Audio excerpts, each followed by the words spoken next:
요셉과 마리아는 하나님의 말씀을 율법을 지키려고 노력하는 사람이었습니다. 그래서 해마다 유월절을 지키기 위해서 나사렛에서 예루살렘까지 적지 않은 거리를 왕복하고 있었습니다. 지금 계산을 해봐도 약 140에서 147km 되는 거리였고 왕복으로는 약 300km 되는 거리였는데 이 정도 거리를 차가 아니라 걸어서 그리고 가난한 이 사람들의 형편을 생각했을 때 말 타고 왔겠냐 혹은 낙타 타고 왔겠냐 여러 생각을 해볼 수 있겠지만 적어도 그 거리를 걸어서 140km, 150km를 걸어오고 적어도 5일길입니다. 일주일길. 돌아가는 길도 역시 일주일길 정도 되는 이 거리를 해마다 이렇게 유월절을 지키기 위해서 한다. 이게 참 대단한 일이라고 싶어요. 해마다 그렇게 했다고 이야기를 성경은 밝히고 있습니다. 하나님을 향한 열심과 그리고 이 일에 자녀들 사랑하는 것에 대한 마음도 우리가 함께 읽을 수 있습니다. 예수님을 데리고 유월절을 지키기 위해서 오고 갔다. 그 길에 그들의 열정이 있고 사랑이 있는 이 길에 갑작스러운 사고가 일어났습니다. 이때는 예수님이 아직 12살 소년이었을 때다라고 성경은 이렇게 이야기하고 있습니다. 간단한 에피소드처럼 간단한 일처럼 보이지만 이 일이 우리에게 중요한 우리의 믿음을 우리 현재 믿음을 점검해 보게 하는 질문을 하게 하는데요. 특별히 우리의 착각, 오해와 관련된 아주 중요한 질문을 하게 합니다. 오늘 본문을 통해서 우리가 이것을 같이 점검하고 같이 기도하고 싶습니다. 첫 번째 우리가 흔히 할 수 있는 착각, 흔히 할 수 있는 오해가 무엇이냐면 우리가 예수님과 함께 동행하고 있다라고 생각하는 거예요. 43절부터 45절까지 말씀을 보면 그런데 그들이 절기를 마치고 돌아올 때에 소년 예수는 예루살렘에 그대로 머물러 있었다. 그의 부모는 이것을 모르고 일행 가운데 있으려고 생각하고 하룻길을 갔다. 그 뒤에 비로소 그들의 친척들과 친지들 가운데서 그를 찾았으나 찾지 못하여 예루살렘으로 되돌아가서 찾아다녔다. 이렇게 이야기하고 계십니다. 요셉과 마리아가 생각했던 것이 예수님이 함께하고 있다라고 생각한 거예요. 돌아가는 길에 함께하고 있다라고 그렇게 이야기하는 거죠. 이것은 많은 사람들이 할 수 있는 흔한 착각들 중에 한 가지입니다. 주님께서 분명히 우리와 함께 하시겠다라고 말씀하신 것이 틀렸다라는 말이 아니고요. 우리가 믿음 생활을 하면서 중요한 여러 일들, 과정, 결정들에 우리가 이 일에 충분히 깨어있지 못하고 충분히 이 일을 구하지 않고 당연히 주님께서 이 일에 함께하고 계시지 이제 이렇게 생각하고 나서 중요한 일들을 시작하고 한참 가다가 주님께서 어디 계시지? 주님께서 이와 같은 일들 하실 때에 우리가 어떻게 이 일을 했지? 라고 생각하는 일들이 의외로 많더라라는 거예요. 지금 이 예수님의 부모도 하룻길을 가서야 예수님이 없네 이런 상황을 깨닫게 됐다는 거죠. 어디 가셨을까? 그리고 이렇게 하루 지나서까지 예수님이 함께하고 있지 않았다는 것을 몰랐다라는 말은 그 한 하루 사이에 단 한마디도 예수님과 하지 않았다라는 것을 그려볼 수 있습니다. 단 한마디도 한 번도 주님을 찾거나 같이 식사를 하거나 분명히 말을 한번 해야겠다라고 생각했어도 당연히 이상하다고 생각했을 텐데 그냥 무리들 중에 있으려니 친척들 중에 있으려니 그리고 가다 보니까 말 한마디 하지 않고 하룻길을 갔다라는 그런 걸 쉽게 유추해낼 수 있겠지요. 근데 그렇게 주님과의 친밀한 대화, 주님과 기도하는 것, 주님께서 내게 기도하는 것에 응답하시는 분이라는 것을 확인하고 누리고 이런 것 없이 그냥 쑥 가다가 내가 지금 어디 왔나 이렇게 생각하는 일들이 의외로 있는 것이죠. 제가 친척들 결혼식에 갔는데 아마 분명히 친척들 중에서 이렇게 사촌과 또 엮어서 이렇게 오촌 이렇게 될 수 있는 관계들인 것 같은데요. 아주 예쁜 남자아이 하나가 저를 납치를 했어요. 유괴를 했어요. 이렇게 한참 이제 우리 친척들이랑 만나서 이제 인사 소개도 하고 너무 많이 변해버린 외형들 때문에 이제 반갑게 인사를 하고 있는데 낯선 아주 조그마한 손 하나가 제 손을 이렇게 쓱 잡는 거예요. 그리고 저를 끌어당기는 거예요. 그냥 끌려갔어요. 분명히 저희 부모님도 저한테 낯선 남자 따라가면 안 된다고 얘기하셨는데 걔가 이렇게 끌고 갔는데 그냥 쓱 끌려갔어요. 저희가 아빠인 줄 알았나 봐요. 자기 아빠인 줄 알고 이렇게 얘기하고 있는데 갑자기 제 손을 쓱 잡더니 쓱 끌고 가는데 정말 스르르르 끌려갔어요. 근데 한참 얘가 지금 나한테 뭘 원하지? 이제 가다 보니까 얘가 나를 아빠라고 생각했구나. 그리고 한참 가다가 이렇게 띡 얼굴을 보더니 얘가 화들짝 놀라는 거예요. 그러더니 막 놀라더니 얘가 어떻게 표정을 할지 모르더니 막 찾더니 아빠한테 이렇게 막 이렇게 뛰어가더라고요. 너무 예뻤어요. 너무 예뻤어요. 저도 상황을 완전히 이해하게 되고요. 저도 사실 어렸을 때 그런 기억이 있었던 적이 나요. 사람들 많을 때 아빠를 찾아서 손을 잡았는데, 그래서 그 손 잡고 한참 가다가 아빠가 아니네 그러고 이제 막 울면서 찾았던 기억이 나거든요. 당연히 있을 거라고, 당연히 내가 잡은 손이 주님 손이라고 생각하는 경향들이 있죠. 이게 이렇게 예쁜 경우들만 경험되는 것 아닙니다. 위험한 경우들도 있어요. 예수전도단이라는 아주 귀하게 쓰임받는 선교단체에서 선교선을 구입하려고 한 적이 있었습니다. 배를 구입하고 그 배를 청년들이, 단기 선교사들이 꽉 타서 전 세계 방방곡곡에 항구들에게 배를 정박시키면 나와서 전도하는 일을 이제 계획을 했어요. 너무 귀하지 않습니까? 주님의 일을 하기 위한 거였어요. 그리고 그것과 관련된 계획할 수 있는 것과 꿈꿀 수 있는 일이 정말 많았고요. 그리고 청년들이 이 일에 엄청나게 반응하겠다라는 생각도 들었습니다. 그리고 여러 예수전도단의 스태프들이 모여서 같이 기도하는데 진짜 하나님께서 참 많은 아이디어들과, 무엇보다도 놀라운 것은 그 배를 사는데 재정들이 들어오기 시작하더라는 거예요. 이건 참 되게 귀한 사인 중에 하나거든요. 주님께서 어떤 일을 하게 하실 때에 의외의 재정이 들어오기 시작하고, 그리고 이게 될까 싶은데 주님께서 여러 사람들을 통해서 그 재정을 채워 나가시는 것을 기가 막히게 경험하게 하세요. 스태프들이 다 모여서 이 배를 구입하는 것을 놓고 기도하고 그러고 있었습니다. 아나스타시스호라는 배였는데요. 한참 그렇게 뭐 배를 짓고, 그리고 이게 뭐 당장 그날 하루 결정해가지고 이거 사자 그리고 결정할 수 있는 게 아니고, 이 과정들을 계속 스태프들이 모여서 회의도 하고, 재정은 어떻게 되는지, 재정 플로우가 어떻게 되는지, 우리가 이것을 또 어떻게 어느 주부 뭐 이런 구체적인, 그리고 뭐 계획들 쭉 세워 나가는데, 어느 날 로렌 커닝햄 목사님이, 예수전도단을 이끌고 계셨던 대표 목사님이 그날도 참 이렇게 막 귀한 회의를 하셨겠죠. 회의를 하고 회의실을 딱 나가려고 하는데 문득 그냥 저 한 구석에 한 남자가 이렇게 외롭게 고개를 숙이고 있는 것처럼 느껴지더래요. 한 남자가 회의실에, 이 회의실에 한 남자가 이렇게 외롭게 이렇게 있는 걸 보고, 그래서 이제 그 사람을 이렇게 느끼고 이렇게 갔는데, 진짜 그 이후로 거짓말처럼 재정이 단 하나도 안 들어오더라는 거죠. 그러니까 아신 거예요. 주님이셨구나, 주님이셨구나. 우리가 주님의 일을 한다고 하는데도 어느 순간에 주님 빼고 자기들끼리 열심과 계획을 가지고 일을 하더라라는 거예요. 주님의 일을 하는데도 심지어. 그래서 결국에는 그 배를 구입하지 못하게 됐더래요. 계속 처음에 그냥 폭발적인 반응과 아나스타시소를 사자, 그래서 우리가 전도를 하자, 막 이렇게 중도금하고 막 이렇게 가고 있는데 결국에는 그 배를 구입하는데 좌절되게 되시더래요. 근데 그게 예수전도단과 로렌 커닝햄 그 지도부에 있어서는 굉장히 커다란 교훈이 됐대요.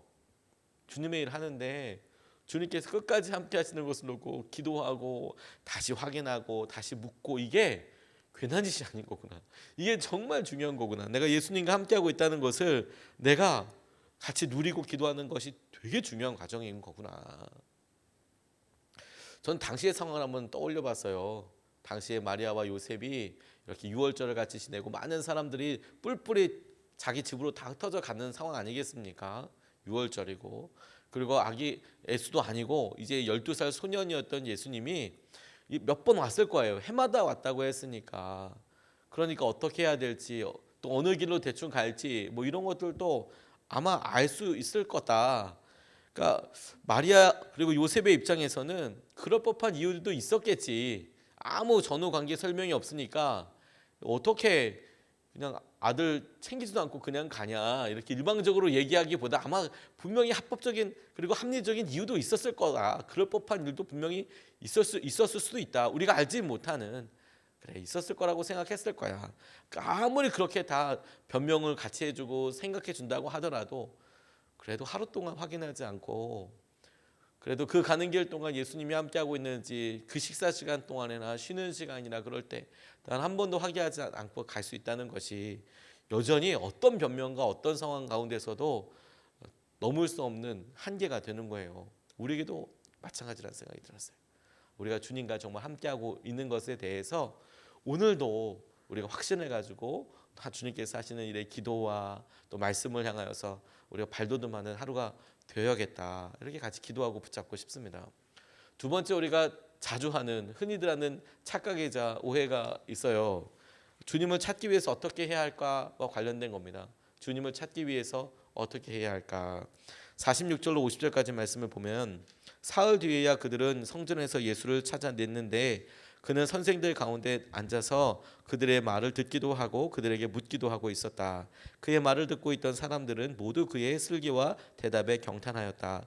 그 부모는 예수를 보고 놀라서 어머니가 예수에게 말하였다. 얘야, 이게 무슨 일이냐? 내 아버지와 내가 너를 찾느라고 얼마나 애를 태웠는지 모른다.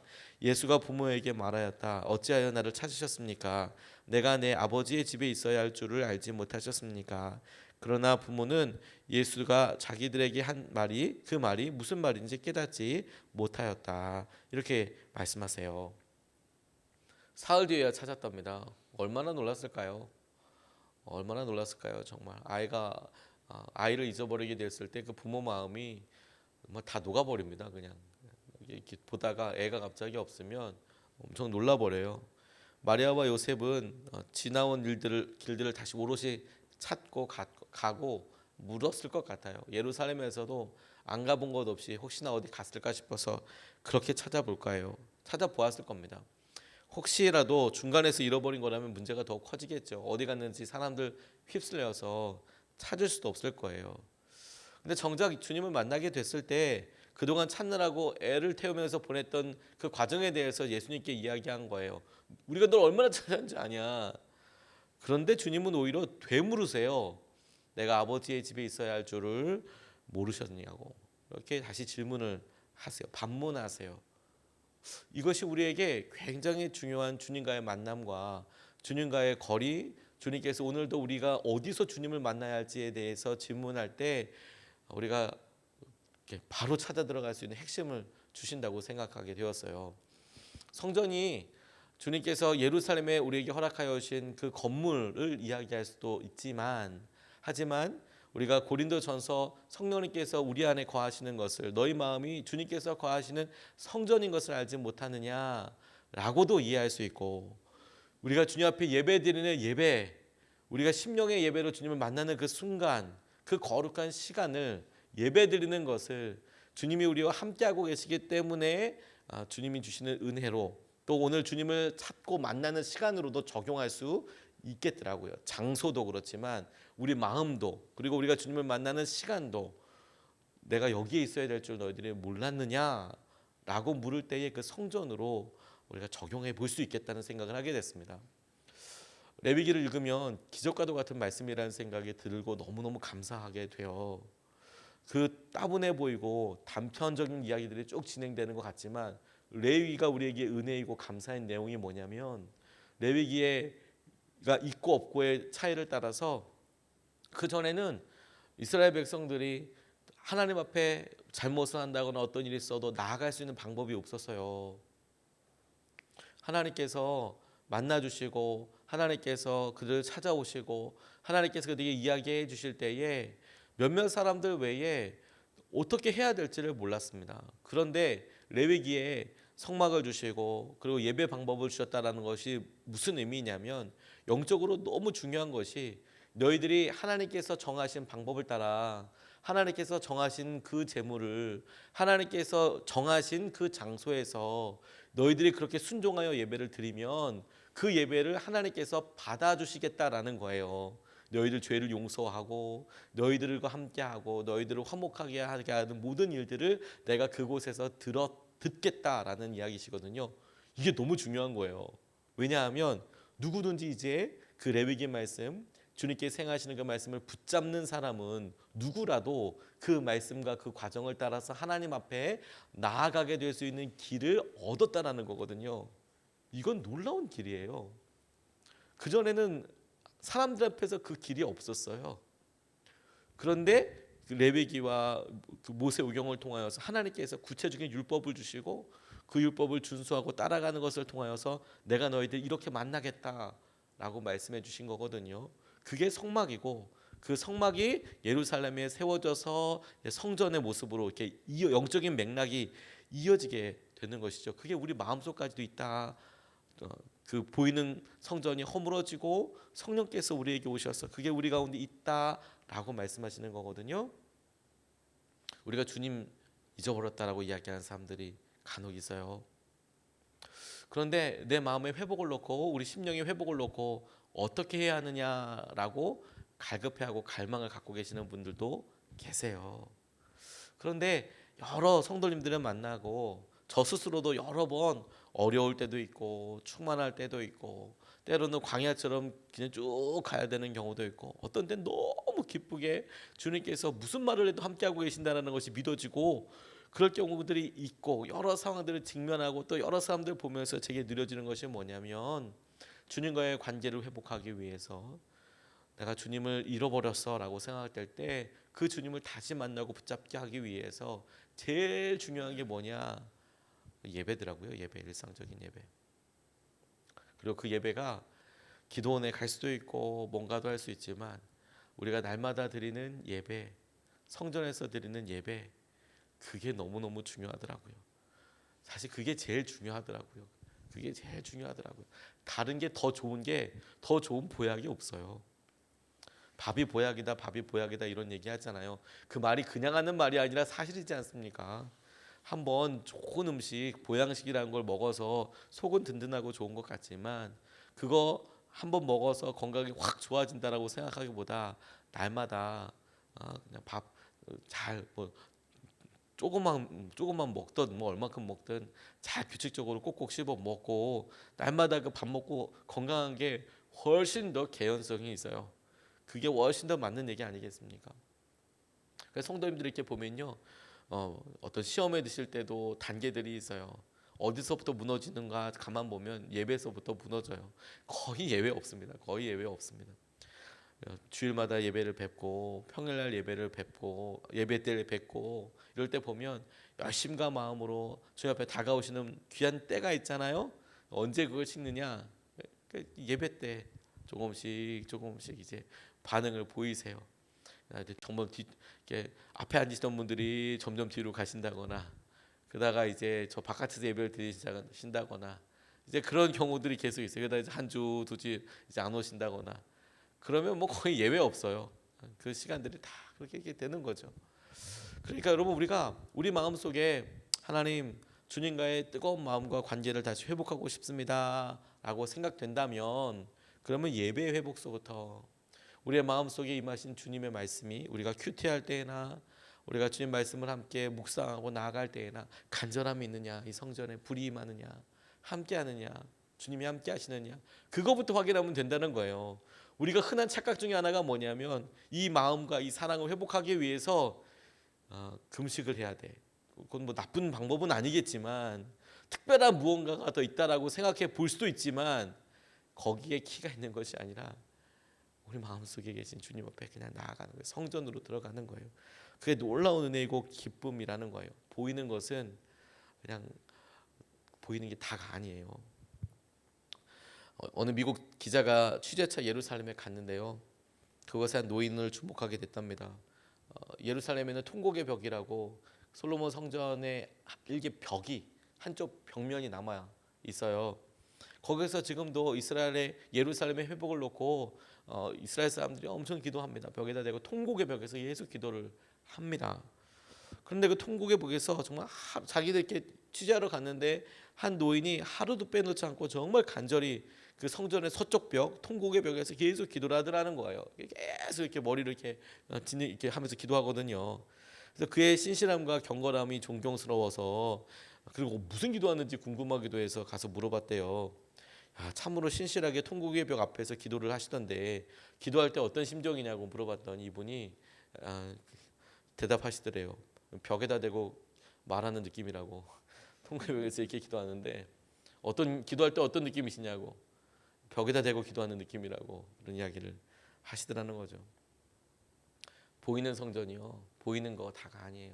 네, 그냥 본인의 마음이, 회복이, 주님께서 주시는 은혜가 우리의 마음에서부터, 간절함에서부터 주님께서 우리에게 물으신다니까요. 저는 우리 심령의 부흥이 어느 날 이렇게 우리가 날마다 기도할 때 그냥 진짜 갑자기 온다고 저는 항상 그렇게 경험하고 있어요. 똑같은 하루인데요, 똑같은 하루가 아닌 경우들이 있더라고요. 그날 일상을 맞고 똑같이 으스스하고 왔는데 그날 하루 기도할 때 붙잡혀진 단어 하나가, 말씀 하나가 그날 하루를 충만하게 이끌어갈 뿐만 아니라 그게 한 달이 가고 두 달이 가고 그런 경우들이 엄청 많더라고요. 그래서 우리가 날마다 가급적 그 기회를 자주 잡는 것 아니겠습니까? 새벽을 깨우고 수요일 금요일 예배를 하는 이유가 그런 기회들 앞에 자주 노출되고 그 기회를 자주 붙잡고, 그래서 주님께서 행하실 은혜를 누리게 되는 것이니까 오늘도 이번 한 주를 보내면서 그 주님께서 우리에게 약속하신 말씀과 마음을 붙잡고 주님과 동행하게 되는 저와 여러분 되시기를 축복합니다. 두 가지 우리 착각에 대해서, 흔한 착각, 흔한 오해에 대해서 같이 보았는데 우리 스스로 질문해 봤으면 좋겠어요. 나는 그냥 특별하게 확인하지 않고 그냥 막연하게 나 주님과 함께하고 있어라고 잘못 생각하고 있는 것은 아닌지 오늘 한번 기도하면서 확인해 보십시오. 두 번째, 그 주님을 찾기 위해서 뭐 어마무시한 계획을 세울 수 있지만 우리 마음속 깊숙이 우리 성전 안에 우리의 예배 시간, 주님과 만나는 약속, 거기에서부터 우리 회복이 일어나고 그곳에서 주님을 만날 수 있도록 그렇게 우리가 좀 같이 기도하고 싶습니다. 우리 두 번 나눠서 같이 기도하는데요, 첫 번째 우리 이렇게 기도하겠습니다.